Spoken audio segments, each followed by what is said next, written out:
While there are many great films that are tonally dark, no one should ever underestimate those that end triumphantly, particularly in the trying times we've found ourselves in during the past few years. This is especially true of movies in which the happy ending is earned by putting the characters through dire and or traumatic situations that enable one to develop empathy for them. The following is a top 10 list of my personal favorite happy endings in movies, based not only on the emotional impact they left me with, but also in how well they present positive worldviews and or provide wondrous escapism. Please enjoy. Number 10. It Chapter 2. While I normally don't expect a happy ending when I see a horror movie, let alone a follow-up to an admittedly rather dark and gritty film like the first It, when it is done well like I feel it is here, I end up really enjoying it. Firstly, this is a rare instance where substantial deviations from the source material fit the themes of the story better, as the novel's use of the Stephen King tropes of destroying everything, in the form of Derry's destruction in the flash flood following its death, and having a bittersweet ending with Bill and his friends forgetting each other again, really undercut how It is supposed to be a story about the power of friendship and conquering your fears. The latter in particular makes little sense in the context of the original novel, given that their amnesia about their friendship and its existence only occurred because of the machinations of It following their initial confrontation at the end of the first film. In addition, the totality of It's death not only allows these characters that we have come to love to find inner peace and earn themselves well-deserved happily ever afters, but also makes it clear to the audience that the evil that was It is now and forever destroyed.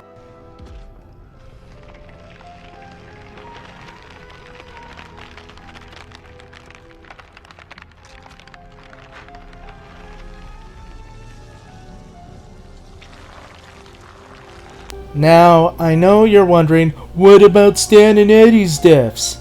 Well, I give the filmmakers credit that they did a decent job in giving him some agency in his death, rather than just having him being a shock death that serves no purpose other than to subvert expectations. Which, by the way, is a bad practice in storytelling that has infected a lot of stuff nowadays. Also, Eddie's death, as really tragic as it was at least heroic in that he overcame his fears in order to save Reggie and help to inspire the other members of the Losers Club.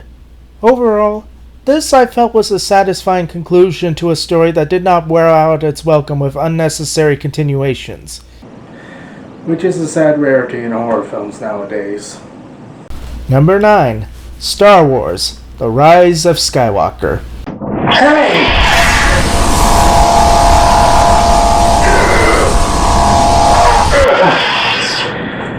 Can we calm down for a minute? Look, this may not have been a flawless finale, with some pacing issues and attempts to partially retcon parts of The Last Jedi that were great, but I argue it was a tonally appropriate end to the saga. Firstly, Star Wars iconography has always been about good triumphing over evil, and we get that here. In addition, its message of a person's fate not being determined by their shady past or ancestry is a positive one, particularly for those like myself who have not grown up being the most popular kids and or have not had the happiest relationships with certain members of their family. Finally, the decision to reject the recent trend of dark and depressing story arcs has, I believed, safeguarded the franchise's legacy, as a dark ending would have effectively ruined it. Because I ask you, would the original trilogy be as good if, in the end, the forces of the dark side ended up triumphing anyway? That would have ended up making the heroics of the Rebel Alliance pointless. Instead, this was a finale that kept Star Wars as the heroic epic fantasy it should always be. Unlike some recent franchises. Number 8. Back to the Future Part 3. With the ending to the Back to the Future trilogy, which happens to be my favorite film series. I know, I'm very subtle about it. There is not only a wonderful feeling of comfort, but a feeling of finality. This is despite it being a massive jumping the shark moment for a series that had striven for a believable depiction of time travel, I mean, seriously, how the hell was Doc able to create and power a flux capacitor with steam-driven technology? Regardless, it's a nice contrast to the madcap comic ending of the first film, where Doc's acting all panicky, signifying Doc's growth as a character and that he has made peace with the ramifications of time travel and has realized how the ramifications of time travel aren't necessarily a black and white good or bad thing.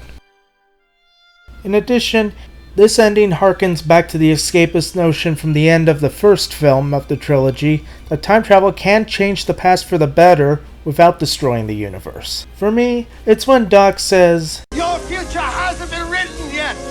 No one's has. Your future is whatever you make it. So make it a good one." That makes this ending a particularly feel-good one. In addition, it's a wonderful riding into the sunset ending with the following exchange between Marty and Doc as he prepares to take his family on another time-traveling adventure. Hey Doc!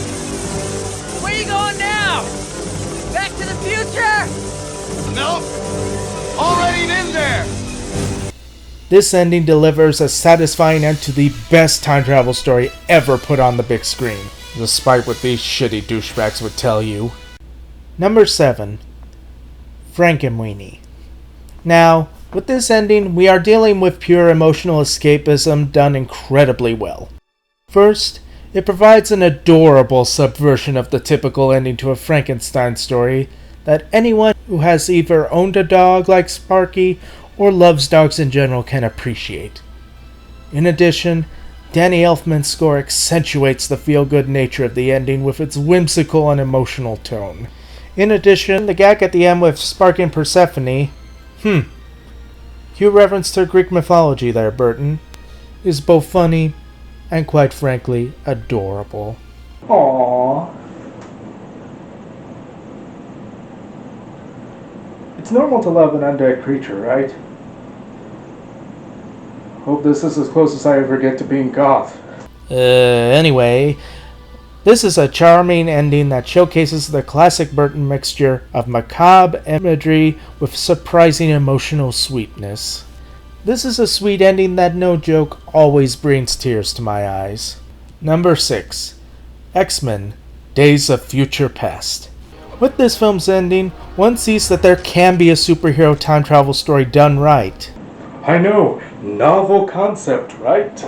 First, it embraces rather than attacks the Back to the Future notion that one can change their fate, as evidenced by Mystique's redemption, her posing as Stryker to prevent Logan from ever becoming Weapon X, and Jean never becoming the Dark Phoenix. In addition, the confirmation that the X-Men succeeded in preventing their apocalyptic future brought on by the Sentinels shows that their efforts were not in vain, and also that I didn't waste my time and money on these characters.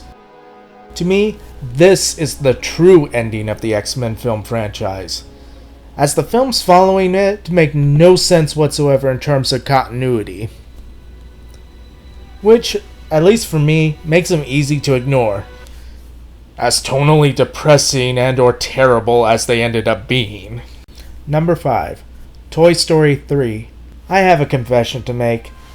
I first saw this while on vacation following my high school graduation, and, being a stupid macho teen way too concerned with being a mature adult, was going into this film determined not to get emotional, because, showing emotion was something that kiddies do. However, by the time we got to Andy's goodbye and the toys' new lives, I was on the verge of tears. While it was sad to see Woody and the gang say goodbye to Andy, I felt it was wonderful that they ended up with a new kid who will grow up loving them. Particularly after having to deal with one of the most evil Pixar villains ever. Seriously, how do you top leaving the heroes to burn alive after being saved by them, especially after earlier forcing these heroes to live in what was essentially a toy version of freaking Shawshank? In all, I felt this was a perfect ending to these characters' story. At least we got Incredibles 2 before this pointless cash grab. Number 4.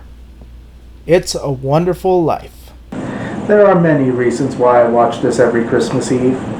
Not only is it a classic example of feel-good, uplifting entertainment with its message that even a seemingly ordinary person can have a massive impact on the people around him, but it embodies the holiday spirit of spreading care and affection for each other. Hello, Bedford Falls! Merry Christmas! Merry Christmas, George! What makes this work particularly well in this film is that it is not afraid to go into, admittedly, some really frickin' dark places. Every man on that transport died. Harry wasn't there to save them because you weren't there to save Harry.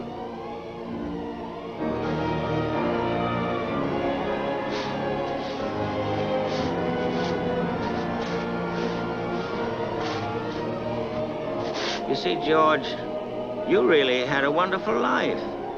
With the purpose of better setting up the ultimate triumph and renewal of spirit in George Bailey. It's also wonderful to see a film ending, particularly from the 1940s, where a whole community bands together to tell a rich boy to, quite frankly, fuck off.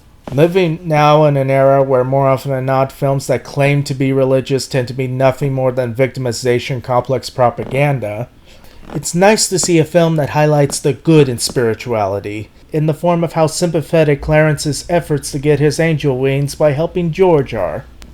I mean, come on, how can someone who's not dead inside not cheer every time we get this wonderful moment? What's that? That's a Christmas present from a very dear friend of mine.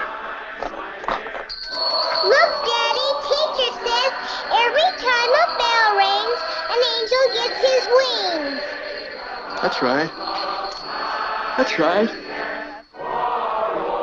Attaboy, Clarence. This is a classic ending that has lived on as a celebration of the human spirit that appeals to humanity's better nature at what is supposed to be the most wonderful time of the year.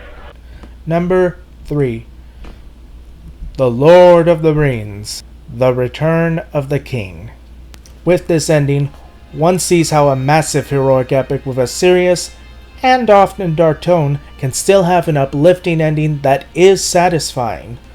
While the use of fade-outs is admittedly way too distracting at times, this is still an ending that does a great job of celebrating the bravery of the various heroes who came together to save Middle-earth. This all culminates in a moment that quite frankly always brings a tear to my eye. My friends.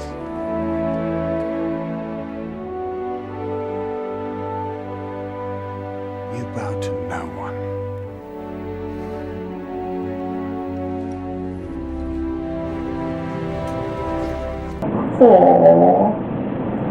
Almost makes you forget that Sam ends up being a Jesus-minded right-wing douchebag, Mary ends up in a poorly thought-out purgatory on an island, and that Frodo went murderously insane. But I digress. Even the sadness of Gandalf and Frodo's goodbyes are somewhat balanced out by how it is made clear through the visuals that they are both at peace with themselves. Like It Chapter 2, this is also an instance where deviating from the source material worked out for the best, as the scouring of the Shire from the novel really would not have fit the otherwise heroic, hopeful nature of the story presented in the films. This is overall an ending worthy of one of the greatest and most epic film trilogies that have ever been made. Number 2. Harry Potter and the Deathly Hallows Part 2. The ending to the Harry Potter saga holds a lot of emotional weight for me, as this was the saga of my childhood and teen years. It is, I feel, an ending that presents a wonderful sense of finality and triumph. The sheer epicness of Harry and Voldemort's final showdown is, at least for me, a very welcome change from the original final book, because honestly, when I read the final book for the first time, I was filled with a sense of, wow, this is kinda underwhelming, when I got to Harry and Voldemort's final showdown. By making the final showdown between Harry and Voldemort more epic, it also in turn makes Neville's slaying of Nagini far more heroic, because it has a decisive impact on Harry's final duel with Voldemort. Thus, Neville shares the glory with Harry when it comes to saving the day. I also find it very sweet how the last image we see before we get to the epilogue is Harry, Ron, and Hermione embracing each other, with their friendship stronger than ever after everything they've been through. In regards to the epilogue, I have no problem with it. For one thing, it does show that the efforts of Harry and all of his friends and allies proved to not be in vain. It's also especially beautiful how the epilogue utilizes John Williams' score from the ending of the very first film to bring everything back full circle, as we now see the fully grown Harry, Ron, and Hermione at peace, sending their kids to Hogwarts. To me, this is a perfect ending to the saga. An ending that I really wish J.K. Rowling would leave the hell alone. Well, that, and I also wish she would stop being a transphobic bitch. Number 1. The Land Before Time. For me, what makes this the best happy ending is both the emotional impact that it still has with me, and also how well it reflects the movie's themes of the power of friendship. For one thing, when Littlefoot and his friends discover that they've made it to the Great Valley, it is a wonderful relief, because we have seen these characters, quite frankly, go through utter hell getting there. We did it! We did it together! The reveal of the valley is beautifully done, with Littlefoot looking up at the cloud spirit of his mother, and the sunlight that shines through that reveals the valley to him and his friends. If you pay attention closely, it comes from her heart. How wonderful is that? Not only do you have the joyous feeling of them finally getting to the valley, but when you get to them being reunited with their families, I'm not ashamed to admit it, it makes me cry every time. And if it doesn't make you cry, you've been around Dementors too much. I mean, look at these moments. This is our new brother Spike!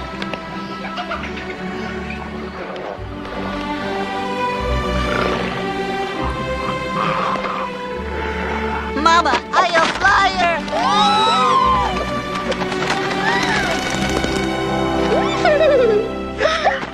And Littlefoot found his grandmother and grandfather at last. The same loving faces he'd looked into on the day of his birth.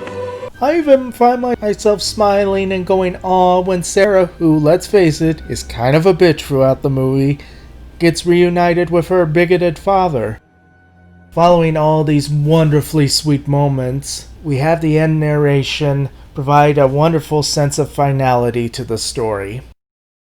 And they all grew up together in the valley, generation upon generation, each passing on to the next the tale of their ancestors' journey to the valley long ago.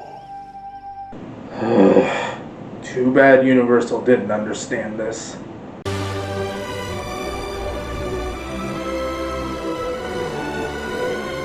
I hope that you've enjoyed my list and that being reminded of these great endings has brought a smile on your face. Have a nice day.